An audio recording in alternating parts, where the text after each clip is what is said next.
Vivemos numa época onde a pressa toma conta de nós.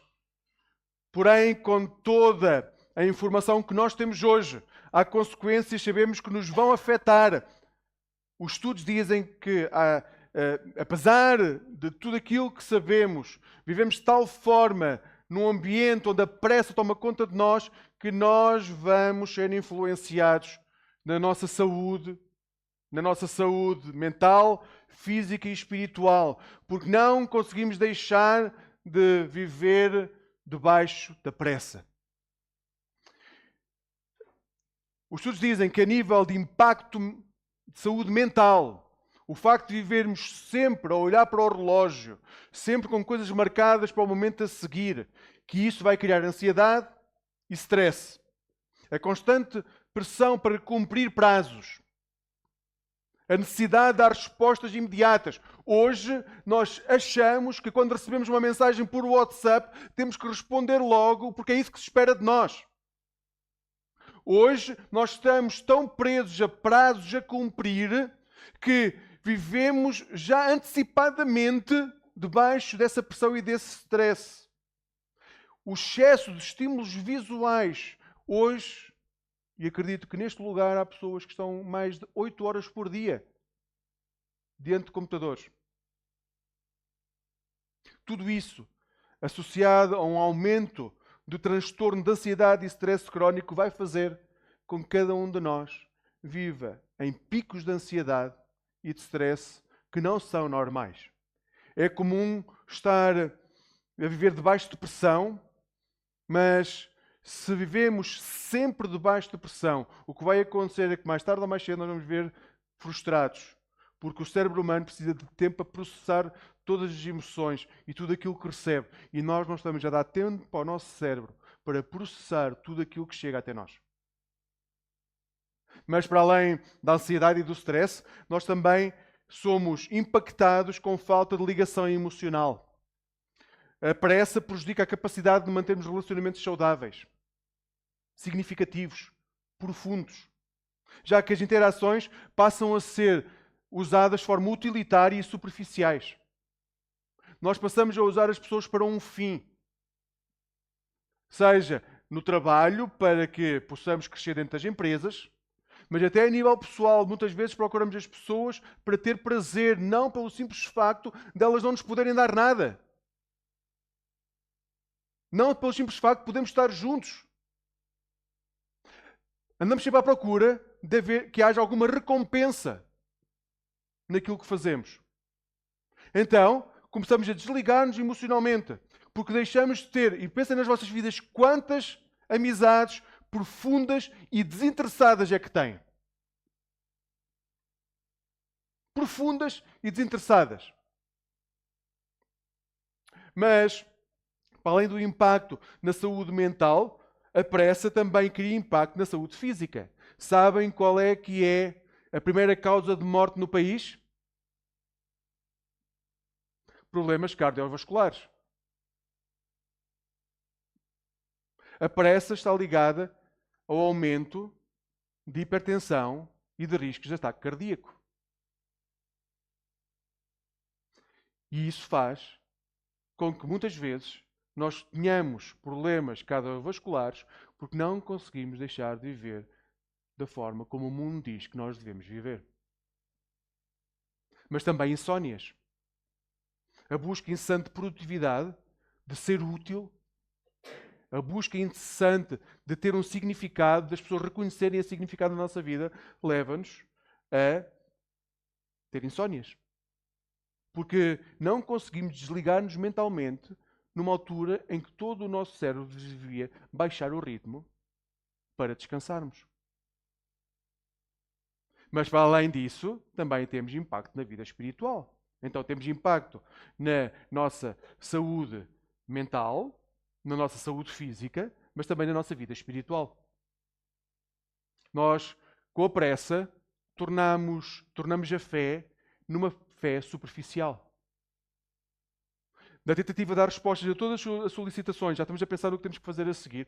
Tudo aquilo que devia ser encontros íntimos com Jesus, passam a ser encontros com hora marcada com Jesus. no qual nós dizemos, Senhor, tens que despachar para te manifestar, porque eu tenho coisas para fazer a seguir. Ou pior, estamos com Jesus e no momento em que estamos a ouvir Jesus, estamos a pensar noutra coisa qualquer que não naquilo que Jesus nos está a dizer. Isso cria uma superficialidade. Aquilo que nós fazemos nas nossas relações, fazemos com Jesus também. E se as nossas relações o que faz é criamos relações supérfluas, também faz com Jesus. Criamos uma relação supérflua com Jesus. É uma superficialidade rasa, mais focada nos resultados que nós queremos alcançar por estarmos perto de Jesus, no que numa intimidade real com o nosso Senhor. E isso depois tem uma consequência, que é nós deixamos de conseguir discernir a vontade de Deus na nossa vida. Como não passamos tempo suficiente com Jesus, como não o conseguimos escutar, depois não conseguimos discernir a vontade de Deus nem os seus propósitos. Porque queremos que a resposta de Deus seja quando? No nosso tempo e não no dele. E quando não é no nosso tempo, nós achamos que essa é a resposta de Deus. Amigos, o imediatismo é muito atraente à primeira vista, porque parece que dá resultados imediatos, aqui e agora, mas traz consequências prejudiciais a longo prazo. E consequências das quais precisamos de muito tempo para depois voltar a revertê-las. A Bíblia, por meio de histórias como aquela que hoje vamos ler, de Zacarias e Isabel, oferece uma solução para o nosso problema. Há que ter esperança firme em Deus, mas no tempo de Deus. Há que ter esperança firme em Deus, mas no tempo de Deus. O mundo moderno oferece promessas de gratificação instantânea, comida rápida, entretenimento ao alcance do clique. Nós queremos e obtemos. Queremos comprar, já nem precisamos ir à loja, certo? Compramos, vem-nos trazer a casa. Nós queremos tudo de forma imediata. Parece que tudo aquilo que precisamos está apenas a 1 segundo de distância nos nossos dias. No entanto, quando corremos desta forma, para satisfazer os nossos desejos, à procura de soluções imediatas, nós enfrentamos uma crescente sensação de vazio. Porque parece que nunca é suficiente, nunca é suficientemente rápido. E quando se torna rápido, parece que não tem a qualidade que nós queríamos. Então ficamos insatisfeitos e começa a faltar esperança na nossa vida. Começamos sem saber para onde caminhar, nem o que vamos alcançar. O imediatismo não é apenas uma característica da nossa cultura. É uma forma como nós olhamos a vida. Não é somente algo que nos é colocado de fora. É algo que é como nós vivemos. Não podemos só culpar a cultura que está à nossa volta de viver assim. Muitas vezes é como nós vivemos no dia a dia. É a nossa forma de ser. Nós vivemos de forma imediata para o imediatismo. Queremos tudo aqui e agora. Queremos soluções rápidas. E quando não é como nós queremos, amuamos e chutamos para canto.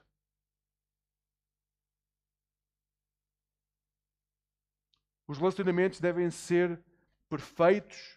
As carreiras têm que ter crescimento meteórico. Não queremos estar estagnados nunca a nível de trabalho. E até a nossa espiritualidade muitas vezes acaba reduzida a uma lista de pedidos a Deus. Consideramos espiritualidade o momento em que nós nos sentamos e dizemos: Senhor, eu hoje preciso que Tu faças. E depois dizemos tudo aquilo que queremos que Deus faça.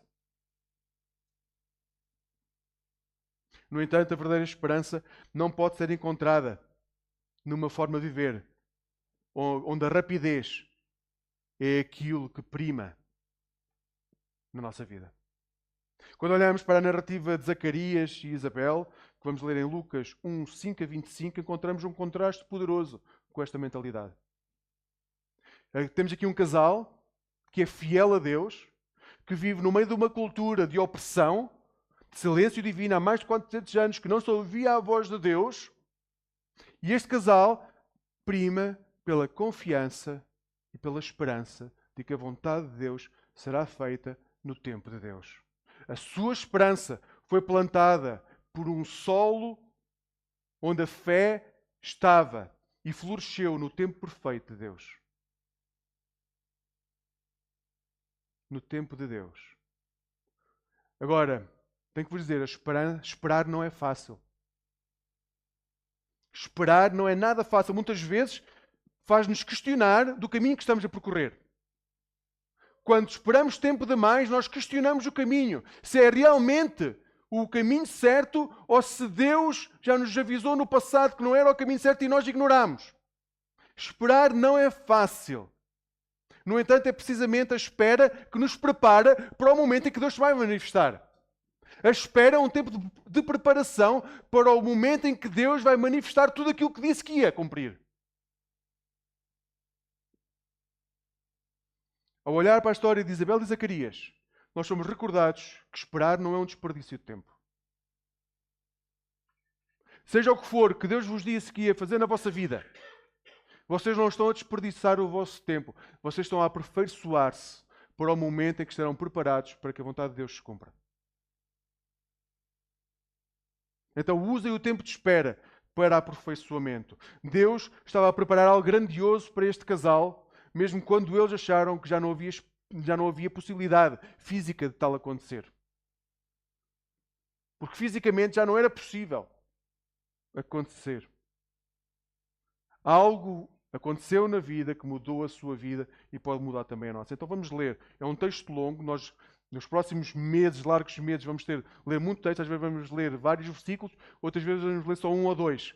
Mas nós vamos caminhar ao ritmo do texto bíblico. E este texto que hoje vamos ler encontra-se somente em Lucas e nós vamos lê-lo.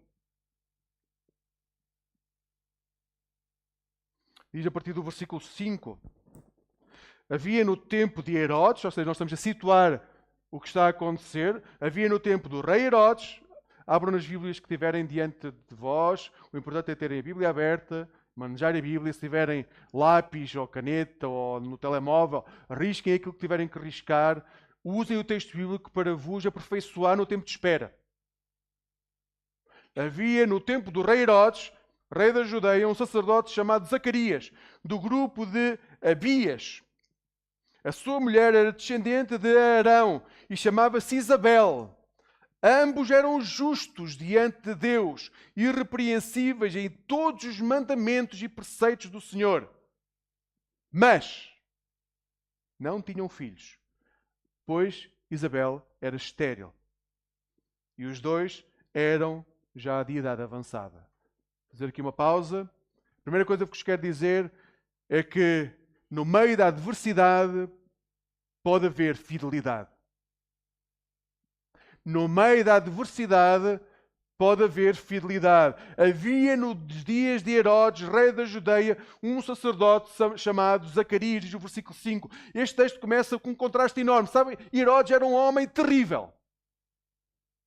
Era um homem que não tinha qualquer dificuldade em mandar matar quem quer que fosse. Seja fosse da família ou fora da família. Se alguém se colocava na linha de sucessão, ele eliminava quem quer que fosse. Porque ele não admitia concorrência. Ele era um super governante, um empresário de sucesso. Ele não admitia concorrência.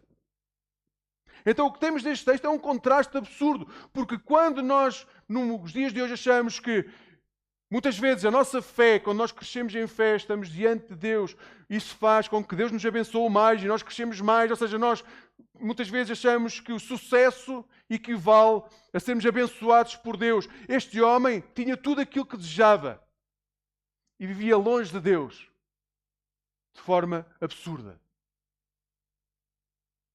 Pertencia ao povo de Deus, mas não acreditava em nada daquilo que Deus dizia, porque não cumpria as suas leis. Imagine que ia ao templo como todos os outros judeus, mas os valores, esses tinham desaparecido há muito. É que realmente a fidelidade de Deus não depende da nossa conta bancária. Porque senão, neste texto, quem seria abençoado seria Herodes. E não um casal de pessoas já de idade, cuja história era conhecida por coitados. Não tiveram filhos. Herodes, o grande rei tirano, que tinha governado com mão de ferro, queria agradar muito mais Roma do que queria agradar a Deus. Por outro lado, Zacarias e Isabel, que nem filhos conseguiam ter. O texto diz, eram justos e irrepreensíveis na forma como viviam aquilo que Deus dizia que era mandamento. Aquilo que eles tinham que viver, eles cumpriam. Compreendam, na cultura judaica, a esterilidade significava que Deus estava a castigar a mulher por alguma coisa, ou o casal por alguma coisa que eles tinham feito. Era castigo pelo pecado. E mesmo assim, mesmo tendo uma sociedade que olhava para esta mulher desta forma, eles continuavam a ser fiéis, cumpriam os estatutos, eles eram justos diante de Deus e não deixaram no seu coração criar raízes de amargura. Durante uma vida inteira, mesmo para lá do tempo em que seria humanamente possível eles terem o tão desejado filho. Como diz o texto, eles eram justos e irrepreensíveis. Mas, e o que vem a seguir ao mas, é aquilo que normalmente fica no nosso ouvido. Mas não tinham filhos. Em contraste com o grande rei, o que brilha é a história destes dois idosos. E o texto continua. Versículo 8. Aconteceu que, exercendo ele, Zacarias, as funções sacerdotais perante Deus, na ordem do seu grupo, coube-lhe, por sorteio, conforme o costume do sacerdócio, entrar no santuário do Senhor para oferecer incenso. E toda a multidão estava a orar do lado de fora, na hora em que se oferecia o incenso. Sabem, a soberania de Deus manifesta-se nos pequenos detalhes da vida. Volto a dizer, a soberania de Deus, ela manifesta-se nos pequenos detalhes da nossa vida. Zacarias foi escolhido por sorteio para ir queimar incenso no templo. E escolhido por sorteio não significa aquilo que nós hoje, olha, teve sorte. Teve uma sorte danada. Não é isso que significa ser escolhido por sorteio na Bíblia. Aliás, no texto bíblico não há essa ideia de teve sorte. Deus é soberano sobre todos os momentos. Ele foi escolhido por sorteio e significa que realmente a soberania de Deus fez com que ele naquela altura fosse àquele lugar. É aqui que se vê como é que Deus pode trabalhar nos pequenos detalhes que nos vão encaminhando para crescer em paciência. Depois de uma vida inteira à espera, Deus coloca-o naquele lugar porque estava prestes a acontecer aquilo que iria mudar a sua vida. Ele iria atingir a meta, finalmente a meta que ele tinha há décadas iria cumprir-se. E viu-se num pequeno detalhe que foi num sorteio. O nome dele saiu. Era tempo de ele escutar aquilo que Deus tinha para lhe dizer.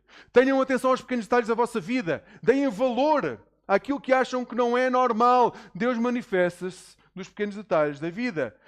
A arte para chegar à meta reside na confiança que colocamos em Deus. Não é sabermos que a meta existe, mas para lá chegar, a arte para lá chegar e aguentar a espera é mantermos confiantes em Deus. No tempo de Deus, a sua promessa vai ser realizada. A função de Zacarias era oferecer incenso no santuário.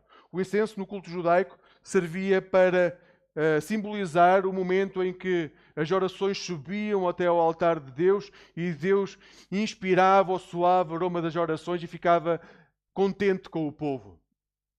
Era isso que simbolizava. O povo estava a orar do lado de fora, o sacerdote entrava, queimava o incenso e tal como a oração que era proferida, o incenso agradava a Deus. Nós vemos isso, por exemplo, no Salmo 141 e em Apocalipse 5. Então, ser escolhido, tenham noção, havia milhares de sacerdotes. Havia sacerdotes que podiam só ir ao templo uma única vez durante todo o ano, porque era rotativo. Era rotativo. Cada semana ia um determinado grupo. E eram milhares. Era toda uma tribo. Podia acontecer só uma única vez na vida. E era a semana que Deus tinha escolhido para Zacarias ver a sua vida transformada. Então, independentemente da idade que tenhas, se Deus te prometeu algo, mantenha a confiança. Mantenha a confiança e tenha atenção aos pequenos detalhes da vida. Zacarias podia ter um coração duro e dizer: Deus não cumpriu aquilo que me prometeu durante toda a vida. Eu não vou fazer nada ao templo. Eu não preciso disso. Eu não preciso. Eu posso seguir a minha vida, vou dizer que estou doente. Eu não preciso de cumprir a vontade de Deus. Ele não cumpriu a sua parte. E Ele, como é um Deus de amor, Ele vai compreender. Quantas vezes não dizemos isso? Deus é um Deus de amor, Ele vai compreender o meu estado. E se Zacarias tivesse feito isso, sabe o que é que tinha acontecido?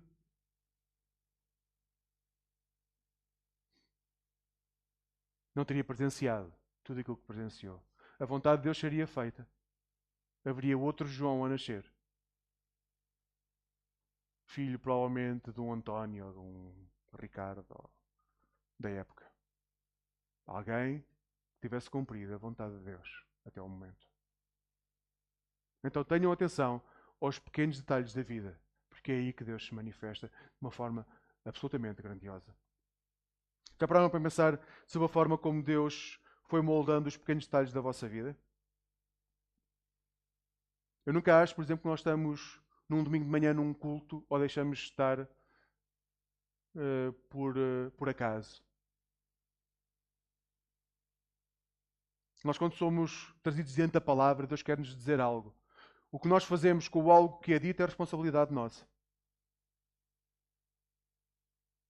Mas hoje estamos neste lugar porque Deus fez com que pequenos detalhes nos trouxessem a este lugar. O que vamos fazer com isso é totalmente a responsabilidade nossa. O que estamos a fazer com isso neste momento é totalmente a responsabilidade nossa. Mas não podemos dizer que Deus não nos trouxe a este lugar. Porque, ao contrário da nossa sociedade, nós não acreditamos no acaso. Não acreditamos. Tivemos sorte. E estamos neste lugar. Muitas vezes sentimos que somos esquecidos. Mas o texto de hoje recorda-nos que mesmo nos momentos mais rotineiros, Deus está sempre connosco a preparar-nos para o momento onde vamos escutar a sua voz. E o texto continua. Versículo 11, de 11 a 17. Então apareceu-lhe um anjo do Senhor, em pé. Não sei se já apareceu algum anjo a um de vocês, da forma como surge na Bíblia. Se apareceu, são muito abençoados. Eu pergunto muitas vezes como é que reagiria se um anjo do Senhor, como é descrito na Bíblia, aparecesse diante de mim. Se já aconteceu convosco desta forma, convido-vos a darem testemunho diante da igreja, porque pode ser um tempo abençoado para a igreja, mas não é muito normal, nem a nível bíblico, anjos aparecerem desta forma. E neste tempo em que há a preparação do nascimento de Jesus e o nascimento de Jesus, há uma sequência de aparição de anjos extraordinária, porque algo extraordinário está prestes a acontecer. Então apareceu-lhe um anjo do Senhor em pé à direita do altar do incenso.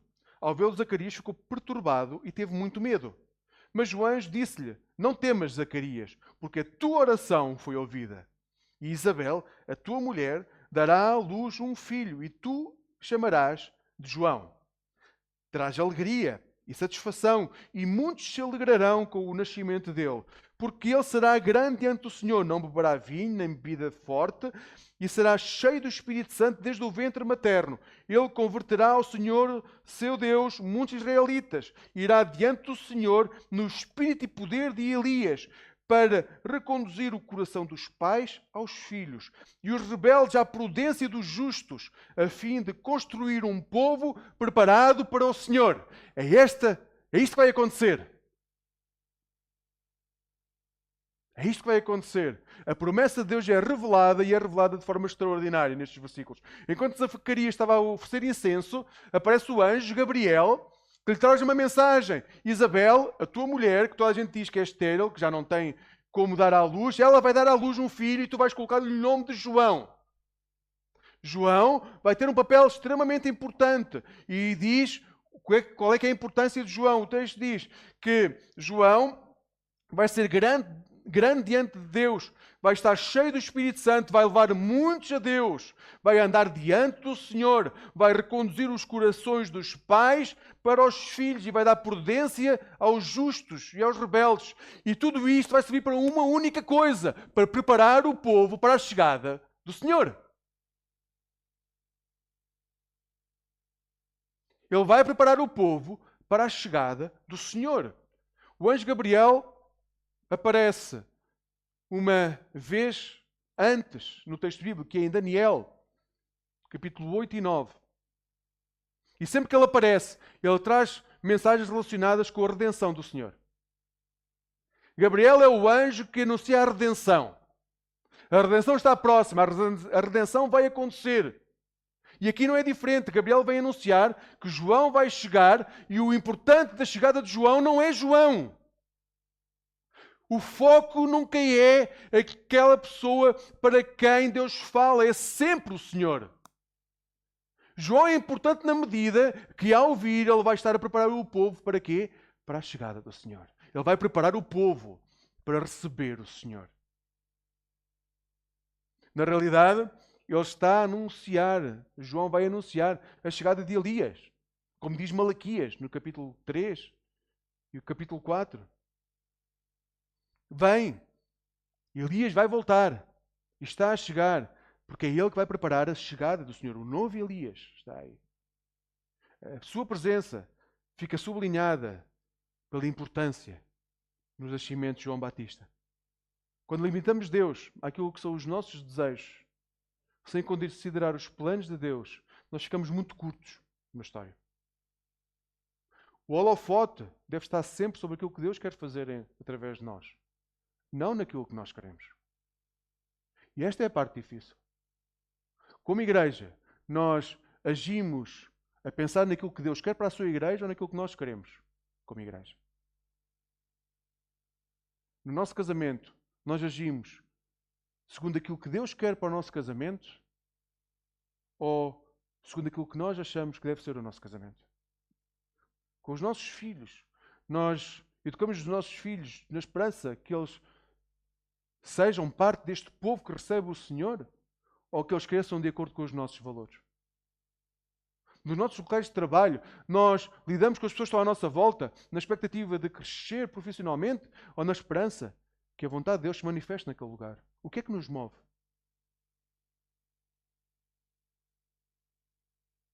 Se o que nos move não é Cristo, então a nossa espera está a ser angustiante.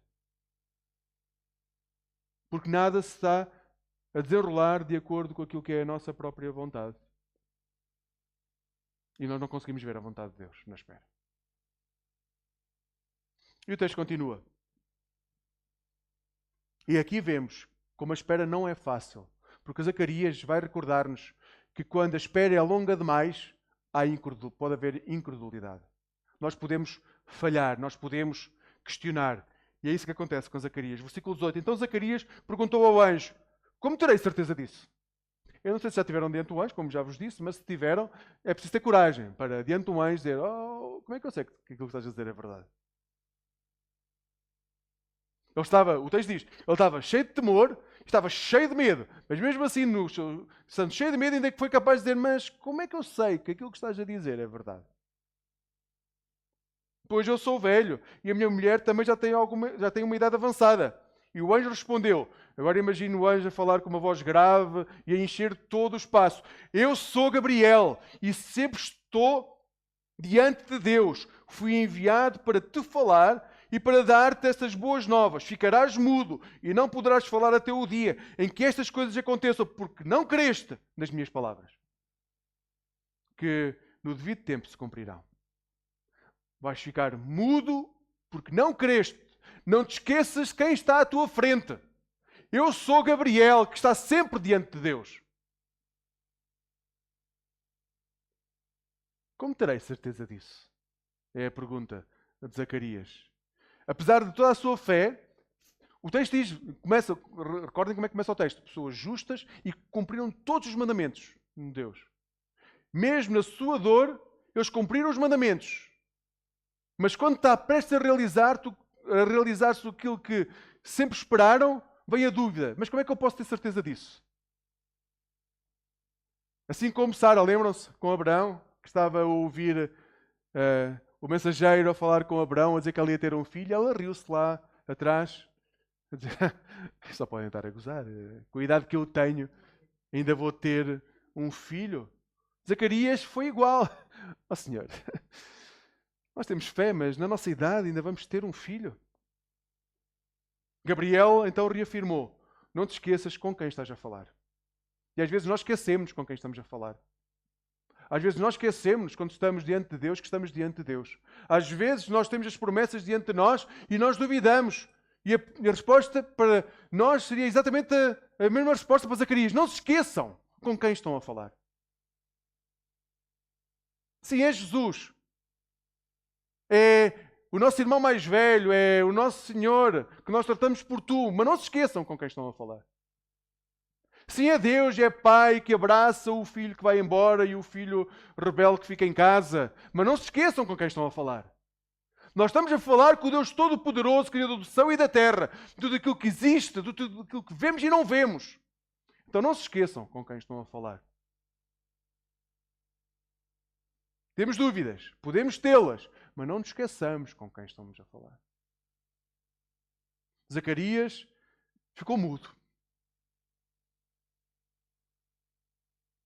E até que tudo se cumprisse, ele não voltou a falar. Mulheres que estão a pensar como eu gostaria que o meu marido ficasse mudo durante 9 meses, não tenham ideias, está bem? Não tenham ideias. Amigos, mesmo homens e mulheres extremamente piedosos podem fraquejar. Não há ninguém que possa dizer: eu não vou fraquejar, eu não vou ceder.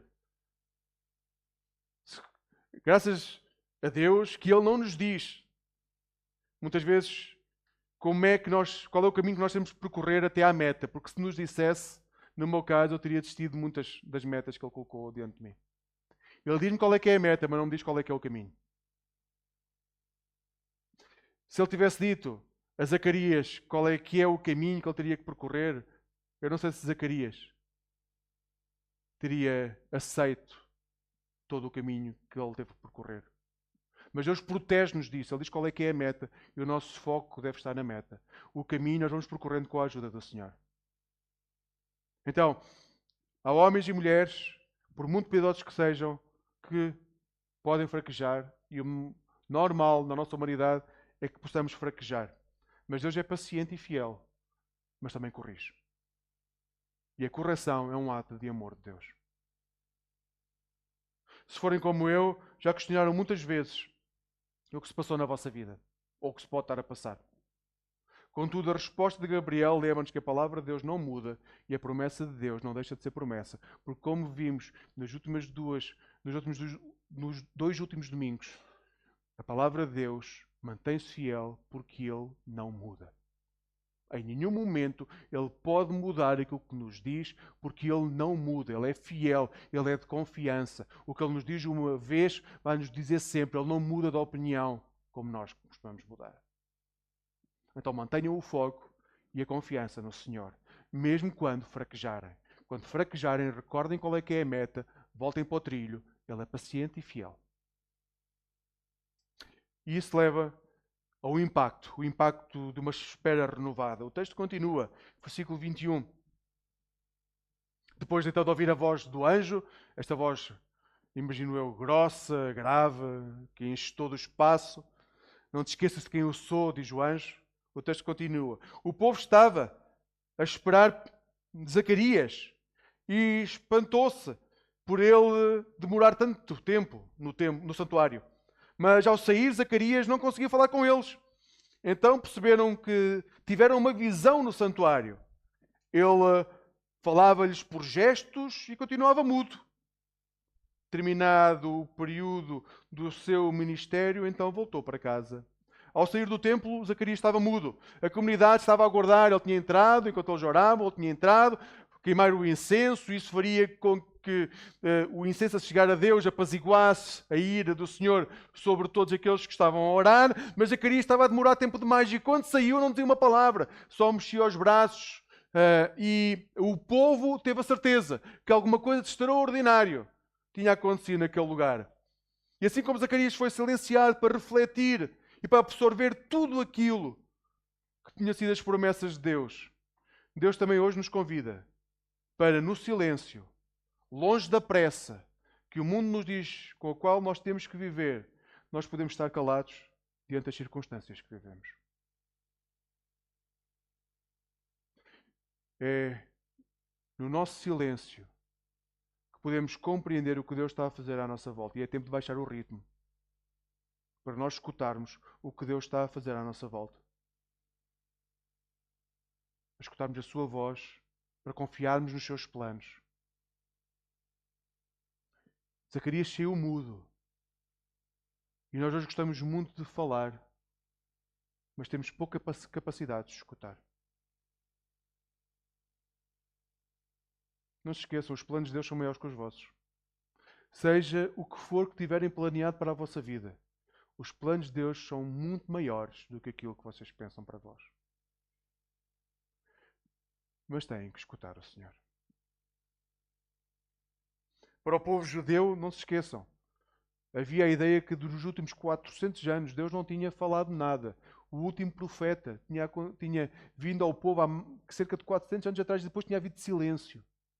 Mas naquele momento em que Zacarias sai do templo, o povo reconhece: a voz do Senhor está a voltar. Ele teve um encontro com o Senhor. Algo grandioso vai acontecer.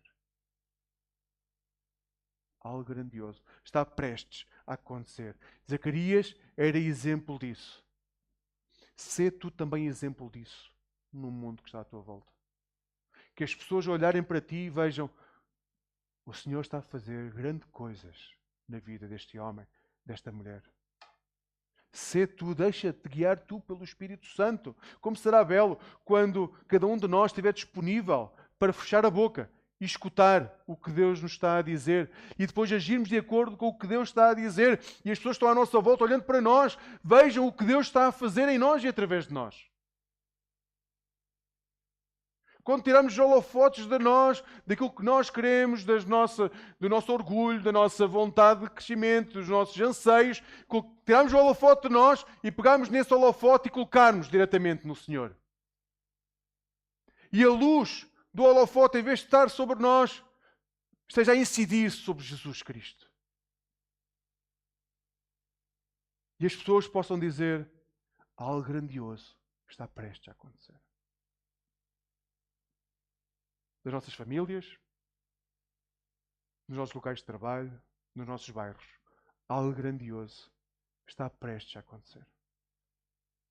Porque para muitas das pessoas que hoje vivem à nossa volta, o problema continua a ser o mesmo. Eles sim podem sentir como naquela altura que a voz do Senhor não se manifesta há dezenas de anos.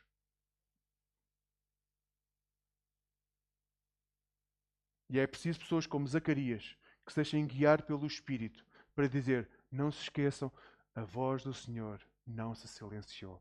O nosso Deus não se calou e continua a falar por intermédio daqueles que são justos e irrepreensíveis no cumprimento dos mandamentos do Senhor. E o texto termina com alegria. Diz o versículo 24 e 25. Depois destes dias, Isabel, a sua mulher, engravidou. Grande choque deve ter tido João nesta altura. Zacarias. Deve ter tido um choque todo o tamanho. Depois de tudo aquilo que aconteceu, na idade, Isabel engravidou. E se fôssemos nos nossos dias, iríamos certamente, ou iria pensar: mas será que agora vai até ao fim? Será que com a idade que tem, isto não é a esperança que desaparece rápido? Como é que isto vai acontecer?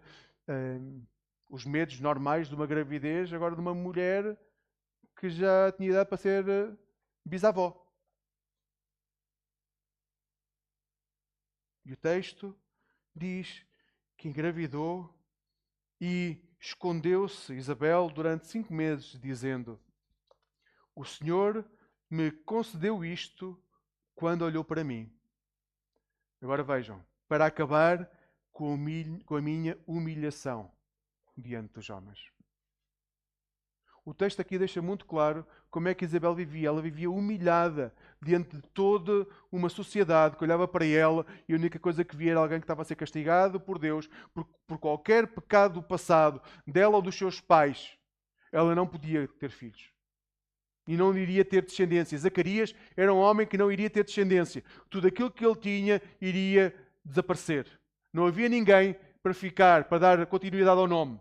E o texto diz-nos que, finalmente, Isabel soube que Deus continuava a olhar para ela e que a sua humilhação tinha chegado ao final. Hoje nós não conseguimos viver debaixo da humilhação.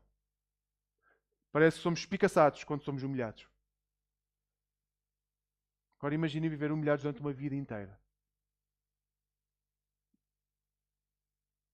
E manter a confiança, continuar a ser justo e continuar a cumprir os preceitos, mesmo debaixo da humilhação.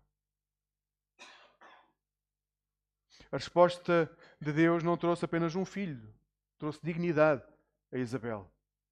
As suas palavras reconhecem que Deus removeu finalmente a sua vergonha. Isabel já não precisava de manter a vergonha. Isabel estava livre. Isabel estava livre e era essa a resposta de Deus para a sua história. Era tempo de liberdade. A fidelidade dela trouxe-lhe redenção. Então, amigos, seja qual for a vossa história, Deus não se esqueceu de vós. Deus não se esqueceu de nós em nenhum momento. Deus continua a ser um Pai amoroso, um Deus pessoal, um Deus cuidadoso, um Deus fiel. Ele cumpre as suas promessas, mas também nos resgata da nossa miséria, no seu tempo, para dar honra e glória ao seu nome e não ao nosso. Quando Deus nos resgatar, Ele está a cumprir o seu plano em nós. Nós não nos tornamos pessoas melhores do que éramos antes. O que Deus já podia fazer por nós, já fez na cruz do Calvário. Ele não vai fazer nada mais do que aquilo que já fez. E no dia em que a sua promessa se cumprir, Ele vai tornar claro que em nós o seu plano se está a manifestar e a sua glória pode ser refletida em nós e através de nós. E nós vamos ser resgatados das nossas misérias. Então, amigos, vivemos realmente numa era onde tudo parece estar ao alcance de um clique. Onde tudo parece estar ao alcance da nossa insatisfação. Quando nós ficamos insatisfeitos, parece que rapidamente tudo se resolve. E ficamos satisfeitos em situações de segundos. E isso acontece porque confundimos rapidez com realização e gratificação instantânea com propósito duradouro. Zacarias e Isabel mostraram-nos uma realidade muito diferente daquilo que nós estávamos habituados. Eles viveram décadas à espera. Décadas. E a questão não foi viver décadas à espera. Eles viveram décadas à espera e o texto diz que continuaram a ser justos e obedientes durante a espera. No meio da dor, do sofrimento, da calúnia, dos olhares tortos, das acusações. Mas a sua fidelidade a Deus manteve-se inabalável. O texto deixa isso muito claro nisso. Toda esta história começa com uma declaração. Eles eram justos e a sua fé estava inabalável, continuava a cumprir tudo aquilo que Deus tinha dito que eles deviam cumprir. Eles ensinam-nos que a esperança verdadeira não se manifesta quando nós obtemos respostas rápidas àquilo que queremos. Não é isso que demonstra esperança. O que demonstra esperança verdadeira é a nossa confiança quando nós conseguimos confiar em Deus, independentemente das nossas circunstâncias. Isso é esperança. É quando, apesar do nosso dia-a-dia não correr como nós queríamos, nós continuamos focados na meta, com confiança no Senhor das circunstâncias. Num mundo que glorifica a pressa, esta história recorda-nos que só desacelerando nós vamos ter a possibilidade de escutar Deus. E num mundo como o mundo em que vivemos hoje, desacelerar é extremamente difícil. Mas se não o fizermos, nós não vamos conseguir escutar Deus. E vamos deixar passar os pequenos detalhes que podem ser transformadores. Zacarias podia não ter ido àquela semana.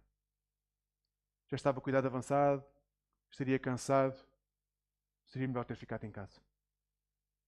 Mas não abandonou a sua confiança, cumpriu aquilo que Deus esperava dele e Deus manifestou-se no tempo de Deus. Deus, no seu tempo, vem e vai revelar a cada um de nós aquilo que Ele deseja para as nossas vidas. E quando isso acontecer, a redenção estará diante de nós. Então, como Zacarias e Isabel, nós somos desafiados a reorientar o nosso coração para a confiança. Reorienta o teu coração para confiar em Deus. Não se trata de nós, do nosso desejo, do nosso tempo. Trata-se de Jesus. do coração de Jesus, do ritmo do coração de Jesus, do tempo do coração de Jesus e do alcance do coração de Jesus. Ele veio para trazer luz ao mundo e escolheu-nos a nós, a cada um de nós, para sermos reflexos dessa luz, onde quer que nós estejamos. Então, que a nossa esperança não se firme nas circunstâncias. Nem dependa das circunstâncias. Que ela possa estar em Jesus e na sua verdade e vontade, que são imutáveis, não mudam. Ele é a nossa verdadeira esperança em todo o tempo e em qualquer circunstância. Que nós possamos, num tempo de pressa, conseguir andar ao ritmo do coração de Jesus. Amém.